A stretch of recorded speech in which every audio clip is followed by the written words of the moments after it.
Vamos lá então, continuar o nosso estudo. 2 Coríntios, você pode já abrir aí. Segunda carta de Paulo aos Coríntios.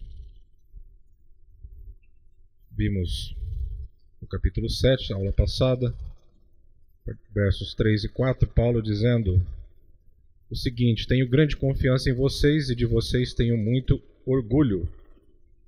Comentamos com vocês que Paulo era do tipo bate e assopra.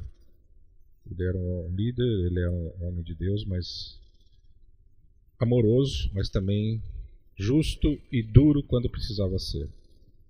E ele amava aquele povo, ele se derramava pela obra do Senhor, pela noiva do Senhor. Em um dado momento aqui, nós vamos ler esse verso, ele diz que eu vos entreguei a noiva que é Cristo. E ele então fala sobre a preparação dessa noiva. Ele se coloca como um responsável por isso, como um homem enviado por Deus para, com a graça de Deus, é claro, com a instrumentalidade do Espírito Santo, preparar, ataviar essa noiva, que seria desposada pelo Senhor. Nos versos 8 a 10, ele fala sobre a tristeza segundo Deus e a tristeza segundo o mundo. Ele diz que a tristeza segundo Deus produz arrependimento, transformação, vida. E esse arrependimento e essa tristeza segundo Deus, ela tem como origem uma carta severa que Paulo enviou para a igreja de Corinto.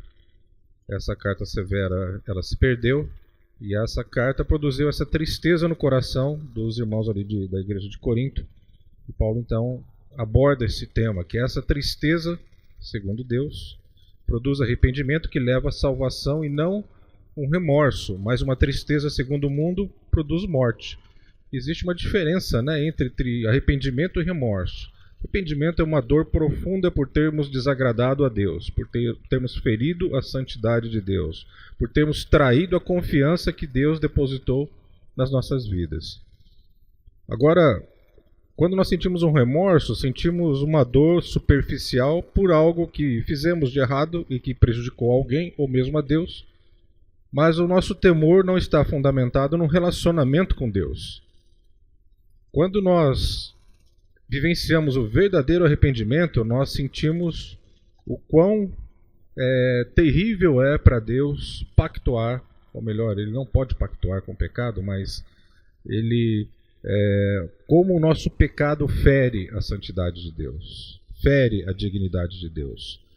Quando nós entramos nesse nível de relacionamento com Deus e nós sentimos essa profunda tristeza, há o verdadeiro e genuíno arrependimento que produz mudança e transformação. A vida de Davi foi assim. Cometeu pecados terríveis, Deus envia então um profeta, Natã, ele traz à tona o seu pecado, o pecado escondido, ele se arrepende, e não existem mais registros na Bíblia de que ele tenha caído novamente no mesmo pecado, de adultério, de homicídio e de hipocrisia. Agora, o remorso é uma tristeza pela consequência do nosso erro. É uma tristeza superficial que não produz mudança. Somos pegos com a boca na botija. Esse é o ditado que exemplifica bem isso. Depois vimos no capítulo 8, versos 1 e 2, Paulo fala sobre que no meio da mais severa tribulação, a grande alegria e a extrema pobreza dele transbordaram em rica generosidade. Paulo está usando aqui o exemplo dos irmãos da Macedônia para estimular os de Corinto. E depois ele, mais à frente, em outro versículo, no capítulo seguinte, capítulo 9, ele inverte. Ele estimula os macedônios pela fidelidade, pela generosidade dos irmãos de Corinto. E ele então trabalha com esses testemunhos. Agora, quando nós falamos em generosidade, em dar, nós estamos falando apenas em dinheiro, estamos falando em vida. Nós podemos dar o nosso tempo, o nosso conselho, o nosso ombro às pessoas. Não é só dinheiro. Às vezes as pessoas não precisam tanto disso. Elas precisam, às vezes, de um ouvido para poder abrir o seu coração. Quantas vezes nós atendemos pessoas aqui e elas falam e saem bem mais aliviadas. E você não falou nada. A pessoa sai te agradecendo, obrigado, foi uma bênção estar aqui com você. Mas você não falou nada. 2 ou 3 frasezinhas que a pessoa te deu a oportunidade de falar, que você conseguiu pegar na respiração entre uma frase e outra, você conseguiu entrar com alguma informação, é mais ou menos assim. As pessoas, quando precisam colocar algo para fora, elas falam e tem que falar mesmo, né? Senão nós viramos uma grande panela de pressão, uma hora esse negócio explode. Nós sentimos a necessidade de colocar os nossos sentimentos, verbalizar, e isso ajuda a organizar as nossas mentes, ajuda a organizar os nossos pensamentos e as nossas emoções. A neurolinguística trata dessa questão. Verbalizar é saudável, vocês sabiam disso? É claro que da forma correta. Não é tudo que você pensa que você pode falar, mas você precisa colocar em palavras os seus sentimentos, e o simples fato de colocar isso para fora já vai produzir um certo alívio e uma certa mudança interior. Então Paulo aqui fala sobre sermos generosos. Verso 9, ele fala sobre riqueza e pobreza, né? E ele usa aqui o exemplo de Cristo, que sendo rico se fez pobre por amor de todos nós. E a palavra no grego significa uma extrema pobreza, não é uma simples pobreza. Não é um sujeito que tem poucos bens, destituído de todos os bens nessa terra. A palavra no grego é pitocheu, totalmente destituído de bens. É essa palavra usada para se referir a Jesus Cristo, que o homem mais rico e cheio de graça, de misericórdia, de amor que existe nesse universo. Mas ele se fez pobre, né, sendo rico por amor a todos nós. Depois, nos versos 21 e 22, ele diz: estamos tendo cuidado de fazer o que é correto, não apenas aos olhos do Senhor, mas também aos olhos dos homens. A preocupação de Paulo aqui não era apenas agradar o Senhor, isso era, claro, colocado em primeiro plano. Era o mais importante na vida dele, agradar o Senhor, andar de forma reta diante de Deus, dentro dos seus princípios, mas também havia uma preocupação com relação a como os de fora viam a igreja. Então havia uma preocupação da parte de Paulo com relação aos escândalos, com relação àquelas coisas que fazem com que o nome da igreja, o próprio nome do Senhor Jesus, seja levado à vergonha, ao vitupério. Então ele diz que tenham cuidado, não só em fazer coisas que sejam corretas diante de Deus, mas também diante dos homens, diante da sociedade. E isso nós precisamos nos preocupar como igreja. Infelizmente temos visto aí muitos escândalos acontecendo no meio evangélico. Isso não é nada bom, né, para a imagem da igreja, para a imagem e para o nome do próprio Senhor Jesus. No capítulo 9, versos 1 e 2, aí é aquela questão, aquele jogo que Paulo faz, né, com relação aos macedônios, aos de Coríntio. Ele aqui está dizendo: já mostrei aos macedônios o orgulho que tenho de vocês.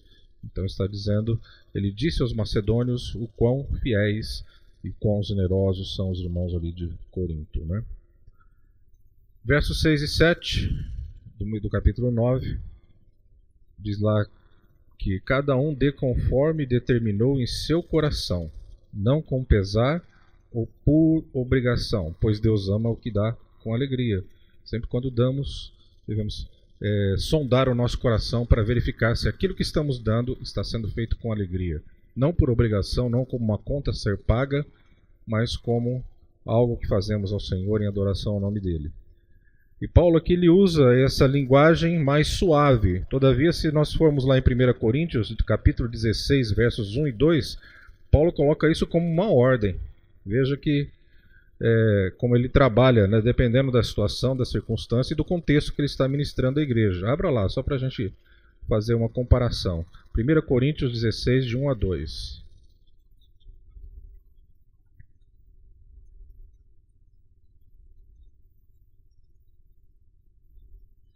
Diz assim: quanto à coleta para os santos, fazei vós também, como ordenei às igrejas da Galácia. Veja que as igrejas da Galácia está dando uma ordem, está ordenando. Aqui ele está dizendo cada um dê segundo determinou em seu coração. Ele estava trabalhando com um povo diferente, numa situação diferente, numa circunstância diferente. Lá ele ordena, aqui ele coloca a responsabilidade sobre cada um daqueles que vão ofertar. Fazer isso com alegria, segundo o que determinou no seu coração e segundo a sua prosperidade. Vamos agora, a partir do verso 10, do capítulo 10, entrar no assunto dessa semana. Nós vimos o 10 a aula passada, eu não lembro. Eu marquei aqui como não. Alguém se lembra? Vamos começar do 10, né? Se já vimos, reforçamos o que já vimos. O título aí é capítulo 10, 2 Coríntios. Paulo defende a sua autoridade apostólica, a esfera da ação missionária de Paulo.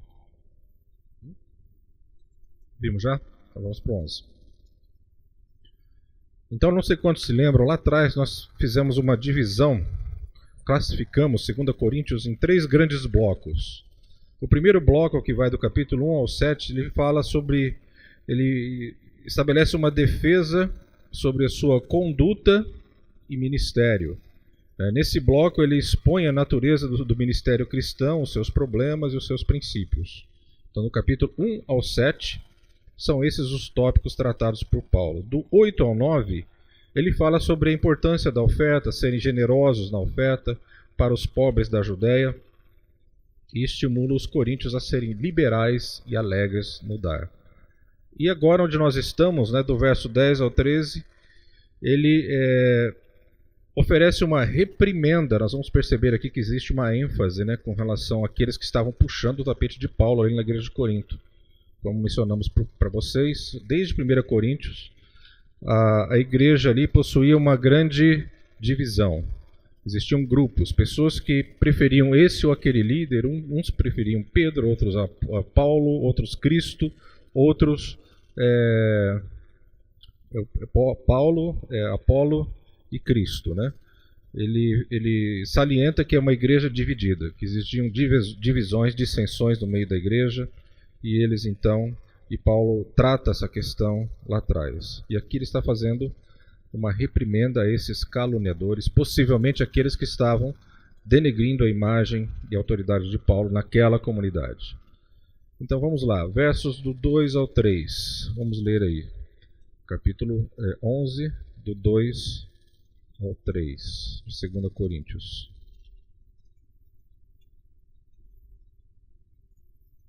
Porque zelo por vós com zelo de Deus, visto que vos tenho preparado para vos apresentar como virgem pura a um só esposo, que é Cristo. Aqui é aquele verso que mencionamos lá atrás. Paulo, então, traz para si essa responsabilidade, essa incumbência de preparar a noiva. 3. Mas receio que, assim como a serpente enganou a Eva com a sua astúcia, assim também seja corrompida a vossa mente, e se aparte da simplicidade e pureza devidas a Cristo. Então, o que nós vemos aqui, e o que me chama a atenção é essa comparação, esse elemento que Paulo está colocando no seu ensino, na sua teologia, que é a figura da noiva, a igreja como a noiva. Ele usa muito essas expressões para poder nos passar um ensino importante sobre a igreja. Nós somos a noiva de Cristo, nós somos a parte feminina dessa relação. E a palavra de Deus diz que a parte feminina é a mais frágil, a mulher é a mais frágil. Podemos levar isso para a relação entre a igreja e Cristo. A igreja é a parte mais frágil nesse relacionamento. A igreja precisa do noivo. É o noivo quem prepara a igreja, é o noivo quem atavia a igreja. Existe até na cultura judaica um elemento interessante que, enquanto o processo de noivado se desenrola e é todo um cerimonial, o noivado para o judeu é um casamento. Quando duas pessoas estabelecem um vínculo de noivado, eles já estão amarrados para o casamento, preparados para o casamento. E hoje em dia não é bem assim, na nossa cultura, mas ali a coisa era levada a séria. E Paulo então usa essa figura da igreja, e naquela época, e nessa cultura judaica, o noivo se comunicava com a igreja através do amigo do noivo. Era o amigo do noivo que levava as informações e trazia as informações para o noivo. Não existia um contato direto nessa fase inicial do noivado. Eu acho interessante isso, A gente pode até fazer aí uma analogia com o Espírito Santo, fazendo essa ponte entre o noivo e a igreja, levando informações, trazendo informações, estabelecendo um vínculo de comunicação e amor entre essas duas partes. Mas Paulo aqui fala sobre essa noiva, sobre a preparação dessa noiva. E quando nós olhamos para o relacionamento noivo e noiva, marido e mulher, podemos buscar na palavra alguns elementos importantes, e isso se refere diretamente a todos nós, que fazemos parte dessa noiva. Nós somos essa noiva de Cristo que está sendo preparada, né? Então a pureza da noiva é salientada aqui, nesse verso que nós lemos, né? Eu prometi a um único marido, Cristo, querendo apresentá-los a ele como uma virgem pura. Talvez você olhe para a igreja nos dias de hoje e pense, poxa, mas que grande contradição, né? Onde está essa pureza da noiva? Onde está a pureza da igreja? Sendo que a igreja é composta por pecadores. E onde estão pecadores reunidos, surgem problemas, surgem pecados. Pecadores produzem o quê? Pecados, né? Mas quando Deus olha para essa igreja, quando Jesus olha para essa igreja, ele não vê essas falhas, mas ele vê aquilo que está sendo feito. Ele vê o produto final. Nós temos a tendência de olhar ao que está acontecendo aqui agora. Mas lá em Apocalipse, Jesus é mostrado como alguém com olhos, com chamas de fogo. E essas chamas de fogo, elas penetram profundamente, e essas chamas de fogo, elas podem passar por paredes e elas podem enxergar longe. Quando Jesus olha para a igreja, ele não olha o aqui e agora, mas ele olha aquilo que ele está fazendo. Ele olha também o seu amor pela igreja, né? Esse mesmo amor que inundava o coração de Paulo, né, e ele se derrama pelos coríntios, tão problemático, esse mesmo amor superabundou no coração de Jesus pela sua igreja. E Jesus, então, ele se compungia com isso. Eu me lembro de uma passagem que está ali em um dos evangelhos, que Jesus, então, chegando em Jerusalém, ele olha para Jerusalém e ele chora olhando para Jerusalém. Ele diz aquelas palavras maravilhosas, né? Quantas vezes eu vos quis trazer ou aninhar debaixo das minhas asas, né? E tu não quisestes, né? E Jesus, então, se emociona com aquilo, compaixão, né? Amor pelo seu povo, amor por aqueles que são o alvo, né? da sua compaixão, né? Então aqui Paulo está usando essa figura, né? Então fala da pureza. Se nós formos lá para Efésios, alguém pode abrir lá Efésios capítulo 5, de 22 a 33, também nos fala sobre isso, o relacionamento entre o marido e a mulher, e a submissão da mulher ao marido. E isso pode ser levado também para o relacionamento entre Jesus e a sua igreja. O quão submissa deve ser a igreja em relação ao noivo, ao marido, se submeter à sua vontade, se adequar aos seus desejos e aos seus propósitos, né? Se alguém achou, puder ler, Efésios 5, 22 a 33.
Vejam que nesse texto Paulo está colocando essa comparação, Cristo, a igreja, o relacionamento entre um homem e uma mulher, e como isso deve ser tratado. E aqui nós vemos a submissão da mulher ao seu marido, traçando um paralelo da submissão da igreja, de todos nós, a Cristo. Nós podemos fazer uma pergunta aqui, né? O que é mais difícil fazer? ser submisso ou dar a sua vida por outro? O que será que é mais difícil? Vamos levar para o relacionamento marido e mulher. É mais difícil a submissão da mulher ao seu marido ou é mais difícil o marido entregar a sua própria vida pela sua mulher? Uma pergunta interessante, não é? Eu diria que se a mulher, se o lado feminino dessa relação olhar para o lado masculino, a mulher para o marido, a igreja para Cristo, e enxergar o seu amor e a disposição de se doar sem restrições, é muito fácil a submissão, não é? Fica difícil a submissão se o lado feminino, se a esposa ou a igreja não enxergar isso no noivo ou na noiva. Mas fica fácil quando o amor é tão grandioso e maravilhoso a ponto de se entregar totalmente, de dar a sua vida por ela, que a submissão se torna algo até prazeroso e um lugar seguro. Quem não gostaria de se submeter a alguém que você sabe que está disposto a morrer por você? Levando essa relação para a igreja, todos nós estaríamos dispostos a nos entregar ao noivo, porque nós sabemos que ele nos deu tudo, nos deu todas as coisas, nos deu a sua própria vida, né? E viveu por amor a cada um de nós, para a glória de Deus. Então, Apocalipse também fala sobre isso, sobre a igreja adornada. Vamos ver lá, Apocalipse 21:2. Apocalipse 21:2. Alguém poderia ler, por favor?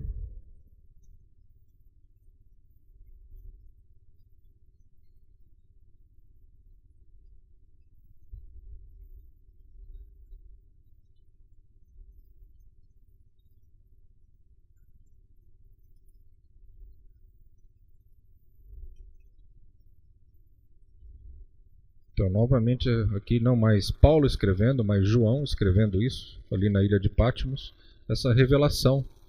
É um grande mistério isso, a relação, né, de Cristo com a sua igreja e como Deus está preparando, ataviando para um momento especial. E a Bíblia chama isso de bodas do Cordeiro. Vai ser uma grande festa em que teremos talvez um grande banquete na presença do Senhor e nós participaremos desse grande evento como a esposa de Cristo, né? Apocalipse fala mais sobre isso. Mencionamos com vocês, né, sobre o dia do arrebatamento, depois a grande tribulação e depois a segunda vinda de Cristo. São dois eventos separados por 7 anos de grande tribulação. É uma das interpretações bíblicas de Apocalipse, dos textos proféticos. Mateus 24 fala sobre isso também. É uma forma de interpretar esses episódios, e eu creio que vai ser assim. Nesses 7 anos nós estaremos festando lá no céu enquanto o pau está comendo aqui embaixo. Literalmente é isso que vai acontecer. As bodas do Cordeiro. E depois no final nós retornaremos com o Senhor para reinar com Ele. Será a inauguração do milênio que fala Apocalipse. Mas o fato é que nós passaremos por esse casamento e vai ser algo indescritível. Ninguém pode imaginar como vai ser isso. Talvez a alegria nos nossos corações. Maranata, hora vem. Senhor Jesus, deve ser o clamor do nosso coração. Senhor, vem mesmo. Vem buscar a sua igreja, vem buscar as nossas vidas, porque está ficando cada vez mais difícil viver nesse mundo sem se contaminar. Precisamos da graça de Deus, e a palavra mesmo diz que se aqueles dias não fossem abreviados, talvez ninguém suportaria, né? Tempos difíceis vivemos, tempos de escândalos, tempos de heresias, tempos de pessoas se intitulando grandes líderes religiosos e espirituais, mas no fundo são falsos profetas, né? Precisamos conhecer a palavra de Deus mais do que nunca nesses tempos, né? Para que ela funcione como um filtro de tudo aquilo que nós vemos, ouvimos a respeito de tudo que está sendo ensinado e ministrado nesse mundo evangélico, né? Os ventos de doutrina que têm assolado as igrejas por esse mundo. Vamos ver alguma coisa com relação a isso, que está lá no capítulo, nos versos 13 a 15, mesmo capítulo 11, dos versos 13 a 15 de 2 Coríntios. Diz assim: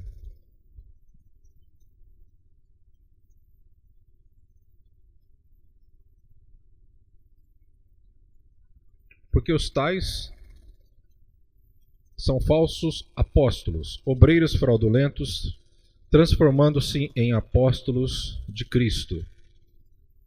E não é de admirar que o próprio Satanás se transforma em anjo de luz. Não é muito, pois, que os seus próprios ministros se transformem em ministros de justiça, e o fim deles será conforme as suas obras. O que me chama a atenção aqui é essa expressão, né, que o próprio Satanás, ele se transfigura, ele se apresenta como algo bom. Algo que nos é às vezes apresentado como uma embalagem maravilhosa e bonita, mas o que está ali dentro é morte, é destruição. Então, o próprio Satanás se transforma em anjo de luz. É o tempo em que vivemos, né? Com esses ventos de doutrina, com essa corrupção toda que nós vemos, infelizmente, no meio evangélico, e não deveria ser assim. Agora, o pior de tudo, irmãos, é quando nós temos verdadeiros lobos vestidos de ovelhas. Isso que é terrível. Eu tive algumas experiências bem ruins nessa área. Em você caminhar com alguém pensando que aquela pessoa era uma ovelha, mas você acaba descobrindo que não era uma ovelha, era um lobo. A natureza não tinha sido transformada. Porque quando falamos em mudança de natureza, nascer de novo, uma pessoa passar pela conversão, usa-se muito, né, essa expressão, a pessoa se converteu ao cristianismo, ela se converteu ao islamismo. A conversão é uma palavra forte, né? A pessoa está andando numa direção, há uma mudança total de rumo na outra direção, é isso que significa.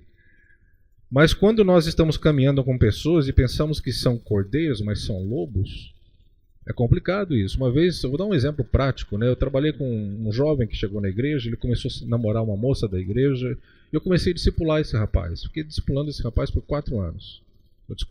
4 meses. 4 meses caminhei com ele, toda semana nos reuníamos, eu gastava 1h30, 2 horas com ele, toda semana ali, ensinando a palavra, verificando como é que estava a vida dele. Em momento algum eu percebi que não era uma ovelha que eu estava tratando, era um lobo. Eu sei que o sujeito ficou aqui na igreja e depois descobriu-se que ele tinha uma outra mulher e ele estava namorando uma moça da igreja, mas ele tinha uma outra mulher e ele foi pego com a boca na botija e veio à tona depois que um fato que ele saía da igreja e ele ia para as baladas. E irmãos, eu fiquei tão decepcionado comigo mesmo, falei, como é que eu não percebi isso? Como é que eu não percebi caminhando 4 meses com esse sujeito que ele era um lobo, não era uma ovelha? Então, quando eu olho esse verso aqui, eu começo a entender um pouco essas coisas e pedir a graça e a sabedoria de Deus e o discernimento. É isso que nós precisamos, discernimento, uma revelação divina com relação a quem são as ovelhas e quem são os lobos. Porque os lobos no meio do rebanho, o objetivo deles é matar as ovelhas, é sugar a vida. Eles são como que sanguessugas, né, que vão buscando toda a vitalidade que a ovelha tem, e aí no momento certo dão o bote final. Essa pessoa depois foi confrontada e o fato é que foi oferecida uma possibilidade de arrependimento, mas ela rejeitou, sumiu, nunca mais ouvi falar dele. Deve estar por aí, não é? Deus tenha misericórdia dessa vida.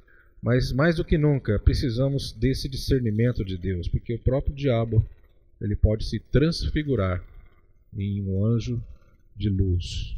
Que Deus nos ajude, né, a identificar e marcar o lobo, né? O pastor Paulo usava muito essa expressão, não sei se o Milton lembra, marcar o lobo, né? Se nós tivermos o discernimento que existe um lobo no rebanho, ele tem que ser marcado. Todo mundo tem que saber que aqui não é um lobo e se precaver e tomar cuidado. Versos 27 a 30. Vamos ver o que Paulo diz aí. Em trabalhos e fadigas, em vigílias muitas vezes, em fome e sede, em jejuns muitas vezes, em frio e nudez. Além das coisas exteriores, ao que pesa sobre mim diariamente, a preocupação com todas as igrejas. Veja o peso que Paulo carregava. Não só em função dessas lutas todas, mas a responsabilidade. Ele mesmo aqui trouxe sobre si, né? A responsabilidade de entregar uma igreja gloriosa a Cristo, né? No verso 29, quem enfraquece que também eu não enfraqueça? Quem se escandaliza que eu não me inflame? Se tenho de gloriar-me, gloriar-me-ei no que diz respeito à minha fraqueza. E eu estou sendo tão repetitivo como Paulo aqui, irmãos. Paulo toda hora está tocando nessa questão da fraqueza, né? Quando ele fala que somos como vasos de barro, quando ele se diz repetidas vezes que ele se gloria no Senhor, nas suas fraquezas, ele está se colocando numa posição de fragilidade diante do povo. Mas ao mesmo tempo ele está dizendo que ele é forte em Deus. Ele é fraco em si mesmo, ele é fraco nas suas habilidades e na sua autoconfiança, mas ele é forte em Deus. Aqui ele coloca essa oposição para que entendamos que quando somos fracos em nós mesmos, Cristo pode ser grande e forte em nós. Esse é o princípio básico da vida cristã. Morrermos para que Cristo possa viver em nós. Negarmos a nós mesmos, tomarmos a nossa cruz e seguirmos a Cristo. Essa é a proposta do Evangelho. Até estava assistindo um vídeo um pouco antes de vir para cá, no Netflix, de um sujeito que trabalha com motivação lá nos Estados Unidos. O cara é uma sumidade em fazer com que as pessoas entrem acabadas e destruídas nos congressos que ele oferece, e elas saem saltitantes e felizes. Mas trabalhando com uma série de questões que vão totalmente contra o caminho escolhido pelo Evangelho para nos levar ao quebrantamento e à verdade. Qual é a estratégia dele? A estratégia é enaltecer o ego da pessoa, né? Fazer com que a pessoa atribua a si mesmo um grande valor. Um valor que talvez não lhe seja devido. E através dessa tática, dessa experiência, as pessoas saem felizes. Agora, quando nós olhamos aqui para o Evangelho, Paulo está dizendo, mas eu sou fraco, mas eu me gloriarei nas minhas fraquezas. Eu sou um pecador. Né? Quando ele se coloca dessa forma humilde diante de Deus, talvez até se desvalorizando, porque ele reconhece a sua miséria, reconhece o seu pecado, Cristo tem a oportunidade de trabalhar nessa vida através do seu Espírito e honrá-lo. E reverter essa situação e fazer com que ele receba o amor de Deus, a graça de Deus e seja curado. Quando nós olhamos para as técnicas e para a ciência, a psicologia, por exemplo, nada contra a psicologia, mas a psicologia leva o homem para dentro de si mesmo, para uma introspecção, buscar dentro de si mesmo a sua própria cura, a sua própria felicidade. O foco da sua existência é a felicidade. Nessas palestras desse sujeito, desse americano, esse é o foco, buscar a verdadeira felicidade. Agora, quando olhamos para esse texto de Paulo, em que ele se gloria nas fraquezas, em que ele fala dessa fadiga, dessas vigílias e do frio e da nudez que ele passa, e do peso de carregar a responsabilidade de preparar a noiva do Senhor, nós percebemos que existe alguma coisa que não fecha aí. Existe uma conta que não fecha. Então a doutrina desse mundo leva para uma direção, né? Valorizar o eu, valorizar a autoestima. E a doutrina bíblica coloca o homem numa situação de fragilidade, reconhecer a sua miséria e a sua pequenez diante de um Deus santo, maravilhoso, grandioso, mas que esse mesmo Deus grandioso, santo e maravilhoso está disposto a nos restaurar. A partir do momento que nós reconhecemos essa pequenez e nos humilhamos na presença de Deus. Percebem a diferença? Como são caminhos opostos? Nós conhecemos a nós mesmos não à medida em que nós olhamos para dentro de nós. Nós conhecemos a nós mesmos à medida que nós olhamos para Cristo. E a luz de Cristo penetra no nosso coração e mostra quem realmente nós somos. É um caminho inverso daquilo que é proposto, né? É por isso que nós precisamos entender qual é o caminho estabelecido pela doutrina verdadeira da palavra de Deus, para que saibamos, irmãos, colocar um filtro em tudo isso que nos é oferecido. Eu não estou dizendo que essas coisas não são boas, mas veja o que nós acabamos de ler, né? O próprio Satanás, ele se transforma, né, em anjo de luz. Então, às vezes, uma coisa muito bonita que nos é oferecida, com uma embalagem maravilhosa, lá dentro existe morte. A verdadeira restauração e a vida só pode vir através da palavra e da forma como Deus determinou o resgate da alma humana, não através de técnicas científicas ou técnicas psicológicas ou seminários para enaltecer a autoestima, né, e o eu humano. Ele diz mais, né? Devo mergulhar. Vamos continuar aqui. Não, demos até o 30 já, né? Mas aqui tem uma outra tradução que diz assim, ó. Quem não se escandaliza que eu não me queime por dentro? Se devo mergulhar, que seja nas coisas que mostram a minha fraqueza, né?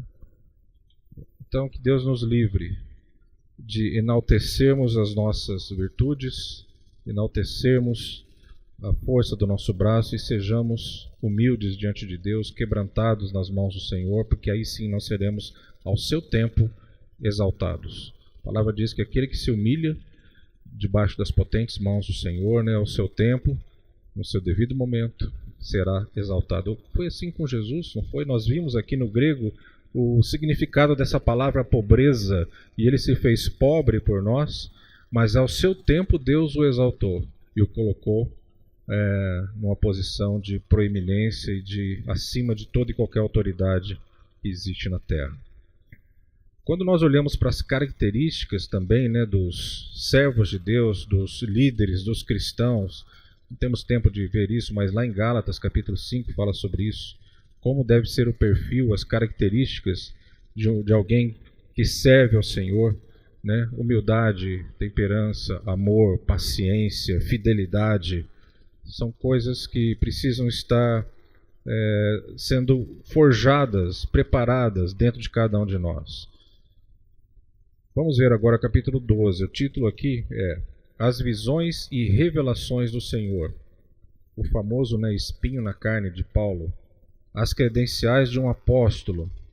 Paulo apela para o juiz de todos. Vamos ver aí do verso 2 ao 5. Capítulo 12, do 2 ao 5.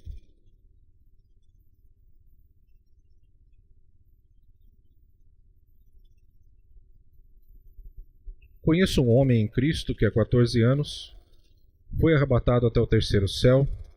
Se no corpo ou fora do corpo não sei, Deus o sabe. Muitos julgam ser o próprio Paulo, que talvez ele tenha se colocado aqui como uma pessoa que narre o fato, mas isso tenha acontecido com ele, para que ele não fosse colocado como um privilegiado, não se colocasse de uma forma soberba diante do povo, né, que recebeu aquela revelação. Mas diz lá, ó, no verso 3, e sei que o tal homem, se no corpo ou fora do corpo não sei, Deus o sabe, foi arrebatado ao paraíso e ouviu palavras inefáveis, as quais não é lícito ao homem referir. De tal coisa me gloriarei, não porém de mim mesmo, salvo nas minhas fraquezas. Novamente Paulo sendo muito incisivo, repetitivo, às vezes até cansativo, se gloriando nas suas fraquezas, não nas suas virtudes ou na sua capacitação. E quando nós vemos todas essas características que são colocadas lá em Gálatas, Timóteo, 1 Timóteo, sobre as características, Pedro também fala sobre isso, capítulo 1, do verso 3 a 11, as características de um servo de Deus, nós percebemos que essas características não estão tão ligadas com habilidades, mas estão ligadas com o caráter. Deus não está procurando pessoas hábeis, mas Ele está procurando pessoas com caráter, pessoas que sejam fiéis a Ele, que estejam dispostas e maleáveis para serem tratadas e aperfeiçoadas por Ele. A capacidade é Ele quem vai dar. A capacidade de servir ao Senhor é dada por Ele, mas nós temos que ter o caráter de Cristo, né? Temos que ter coração ensinável nas mãos do Senhor. E aqui ele diz sobre esse arrebatamento, né, até o terceiro céu. Aqui nessa versão que eu tenho, Conheço um homem em Cristo que há 14 anos foi arrebatado, ao terceiro céu. Esse trecho fala de um período da vida de Paulo que não existe muito registro na Bíblia. Aproximadamente isso tem acontecido em 42 depois de Cristo. E Paulo fala sobre esse arrebatamento.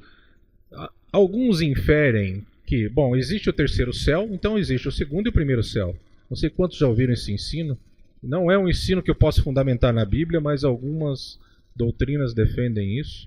Que o primeiro céu é esse céu visível que nós enxergamos, onde você à noite consegue olhar para cima e ver as estrelas. Esse é o primeiro céu. O segundo céu é o céu por onde passam os demônios e os anjos também. Eu diria que o mundo espiritual, ele se aloja nesse segundo céu. Ele é invisível, mas ele é real.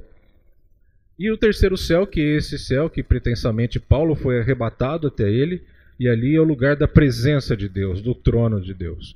Não temos como fundamentar esse ensino desses três céus, biblicamente dizendo. É uma inferência, é uma conclusão lógica de alguns estudiosos da Bíblia.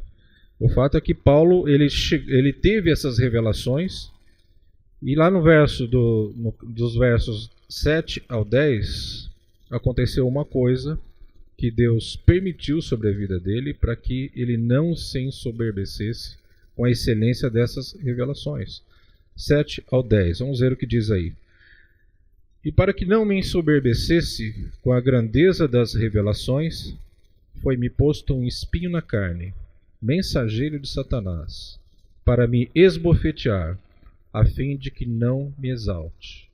Então veja que Paulo ele era incisivo, me gloriarei nas fraquezas. E aqui Deus ainda coloca esse espinho, permite que Satanás, veja, eu quero salientar essa questão, irmão, Satanás. Se nós formos lá para o livro de Jó, o que aconteceu com Jó? Também foi o diabo quem colocou as suas patas sujas na vida de Jó, né?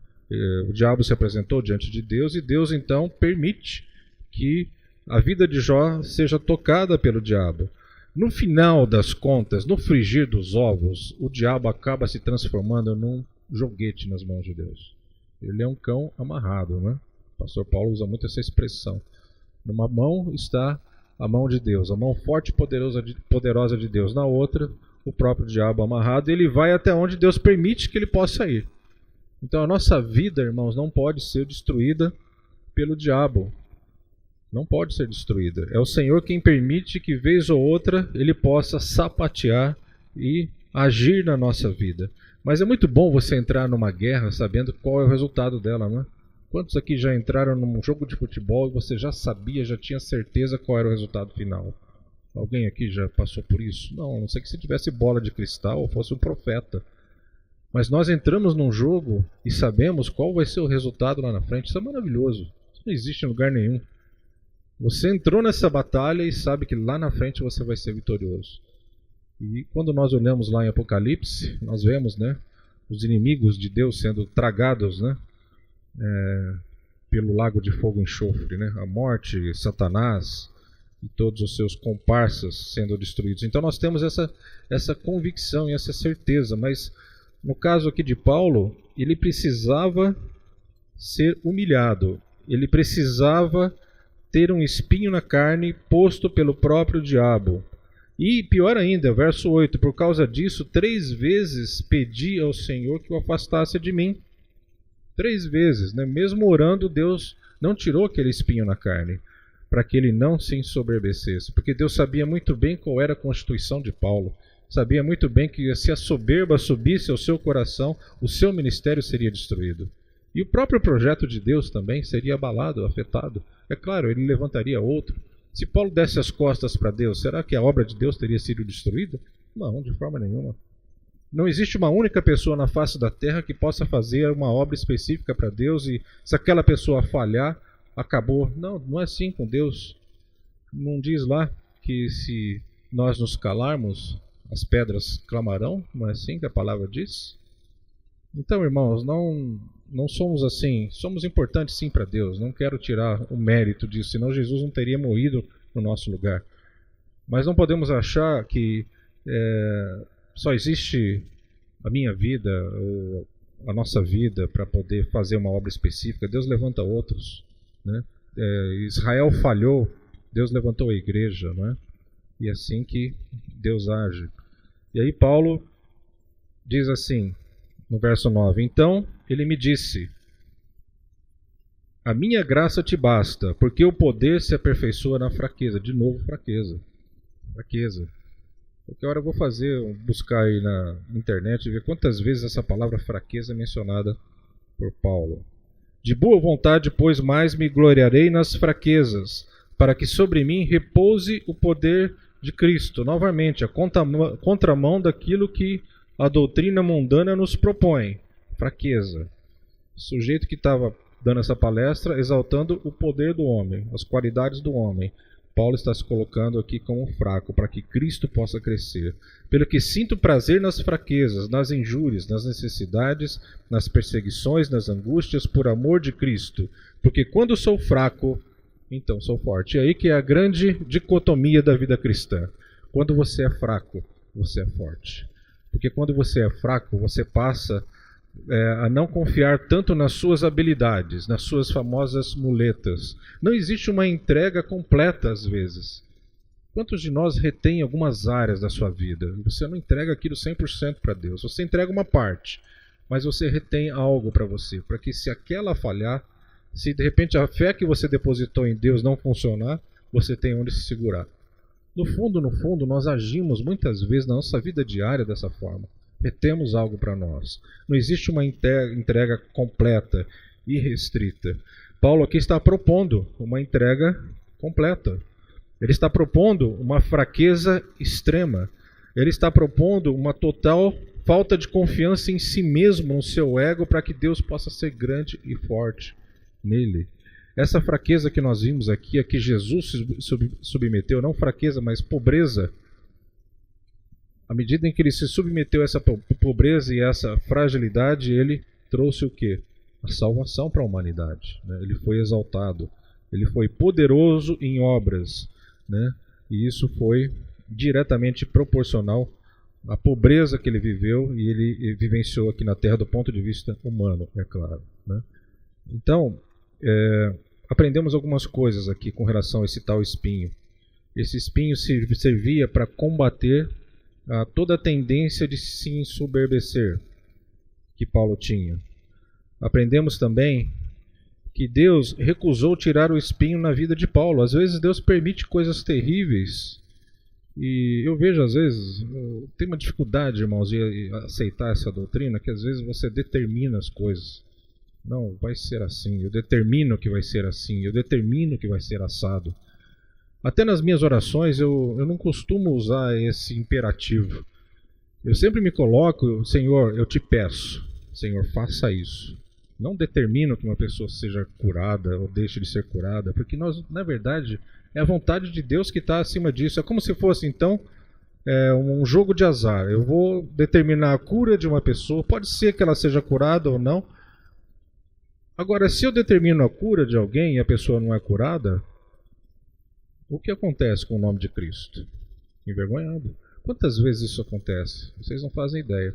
Principalmente as pessoas que lidam com visitação nos hospitais. Alguns vão com uma certa doutrina em que entendem que a confissão positiva ela tem que ser avalizada por Deus. Então, se eu libero uma palavra positiva em fé, aquela pessoa vai ser certamente curada. Sempre assim. Às vezes, Deus que enviou aquela enfermidade, você repreende a enfermidade, você está repreendendo a obra de Deus, não é? Se nós usarmos esse raciocínio lógico, não é assim que acontece? É por isso que sempre devemos colocar, Senhor, se for essa a tua vontade, Senhor, eu te peço. Sempre a nossa posição diante de Deus deve ser uma posição de humildade, como um servo pedindo ao seu Senhor, né? O poder de Deus se aperfeiçoa na fraqueza, né? Já vimos isso. E ele sentia prazer nas fraquezas, Paulo, né? Nesses momentos, Cristo poderia ser forte nele. E para a gente encerrar, irmãos, capítulo 13, versos 3 a 4. Posto que buscais prova de que em mim Cristo fala, o qual não é fraco para convosco, antes é poderoso em vós. Porque de fato foi crucificado em fraqueza. Contudo vive pelo poder de Deus. Porque nós também somos fracos nele, mas vivemos com ele para vós outros pelo poder de Deus. Quando nós vemos e estudamos a vida dos pais da igreja, que são aqueles que vieram logo após a morte dos apóstolos, os primeiros apóstolos, é interessante ver que não eram pessoas fortes, eram pessoas que foram tocadas por Deus, passaram por situações muito difíceis, e mais numa geração bem posterior. Esses dias eu estava lendo sobre a vida de Spurgeon, um grande pregador da palavra de Deus. Eu não sei quantos sabem, mas esse homem viveu uma depressão terrível toda a sua vida. Ele subia no púlpito, pregava para multidões, multidões se convertiam através dele, mas ele lutou até o fim da sua vida com uma depressão terrível. E Deus não o curou da depressão.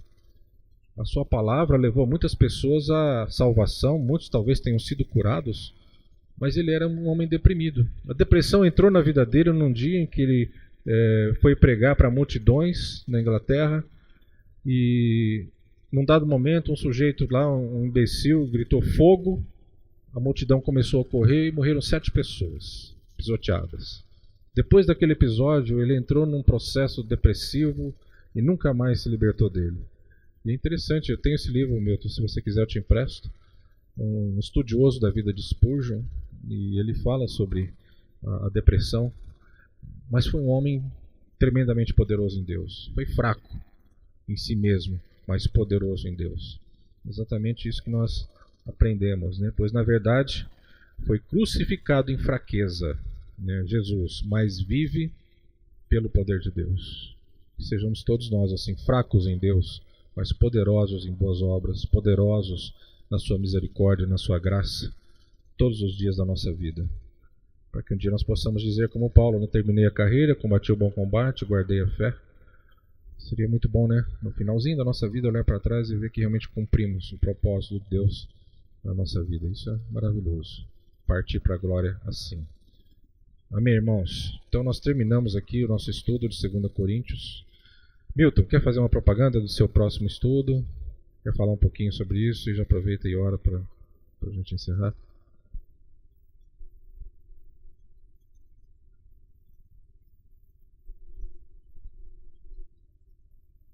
Que bom, graças a Deus, né? Eu fiquei feliz de estar nesses dias aí ouvindo o Heraldo falar de 1ª e 2 Coríntios.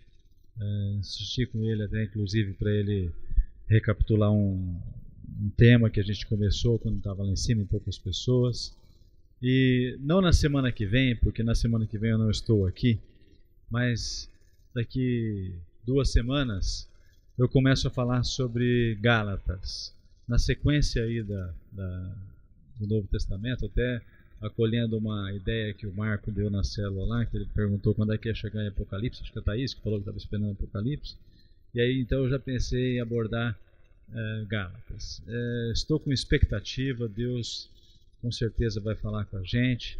Na primeira semana eu quero trazer um mapa para a gente compreender bem a região da Galácia, o que eram aquelas igrejas, porque aquelas igrejas da Galácia eram mais do que a gente pensa, mais do que uma igreja, do que a gente está acostumado a pensar. E a gente vai fazer um link com esse textos que a gente leu hoje aí, de 2 Coríntios, que fala a respeito de tempos em que as igrejas ajudavam o apóstolo Paulo no sustento. E eu espero que seja um tempo bom para a gente aprender mais ao estilo do que o Heraldo vinha fazendo. Mas como é uma carta bem menor do que a 2 Coríntios, 1 Coríntios que o Heraldo fez, eu imagino que a gente vai conseguir tratar mais versículos, examinar mais versículos para a gente ficar aí talvez umas 4 semanas falando sobre isso. Então, não na semana que vem, mas na outra nós vamos falar sobre Gálatas. Convide os seus amigos, convide as pessoas que você conhece, diga a eles que é um tempo de um estudo expositivo da Palavra de Deus, não é uma pregação que tem o objetivo de motivar as pessoas ou que vai fazê-los refletir sobre algo, mas é um estudo expositivo, para a gente aprender a respeito da palavra de Deus. Ao exemplo do que nós fizemos aqui nesses dias com o Heraldo, 1ª e 2ª Coríntios. Tudo bem? Posso contar com vocês, então, daqui 2 semanas? Só uma. Ótimo. Então, olha, vai ser muito jóia, então. O Heraldo vai dar um aperitivo do que vai ser o Apocalipse. Apocalipse todo mundo está esperando, porque eu acho que é o livro que menos gente leu, foi esse Apocalipse. Além do que é tão esquisito ler Apocalipse, né? Eu não consigo entender absolutamente nada. A gente até lê, mas só não entende. Então, na semana que vem, o Heraldo vai dar uma pincelada sobre Apocalipse para nos garantir a nossa presença até chegar em Apocalipse. Então, semana que vem Apocalipse e na outra semana a gente começa vendo Gálatas. Falem para os seus amigos, a gente precisa incentivar as pessoas. Muita gente não sabe como é que tem sido essa nova proposta do culto de quinta, e eu tenho ouvido de muita gente que tem sido bom, as pessoas que estão aqui têm sido abençoadas. Então, vamos fazer isso, amém? Vamos ficar de pé para a gente orar? Ó Deus, em nome do Senhor Jesus, muito obrigado pela Tua bondade, pela Tua misericórdia sobre nós. Obrigado, ó Deus, pela vida do pastor Heraldo, obrigado porque o Senhor o capacitou para estar conosco nesse tempo, transmitindo a Tua palavra, nos ensinando a respeito das cartas do apóstolo Paulo aos Coríntios. Muito obrigado, ó Deus, por tudo que nós aprendemos nesse tempo. Eu te agradeço e te peço, no nome de Jesus, que o Senhor nos ajude, ó Deus, a guardar isso que aprendemos em nosso coração, na nossa mente, para que possamos reagir, ó Deus, em todas as circunstâncias, de acordo com aquilo que aprendemos. Eu te agradeço porque eu já tenho visto isso acontecer nas nossas vidas, na vida das pessoas que estão aqui no nosso meio, e eu quero pedir que o Senhor nos ajude a viver assim, ó Deus, reagindo de acordo com a Tua palavra, decidindo as coisas de acordo com a Tua palavra, tomando decisões, ó Deus, de acordo com a Tua palavra, de acordo com aquilo que nós guardamos em nosso coração de um tempo como esse, em que nos dedicamos a aprender. Em nome de Jesus, guarda-nos de todo mal, livra-nos do perigo e nos leva em paz. Em nome de Jesus, amém. Até semana que vem, sobre Apocalipse.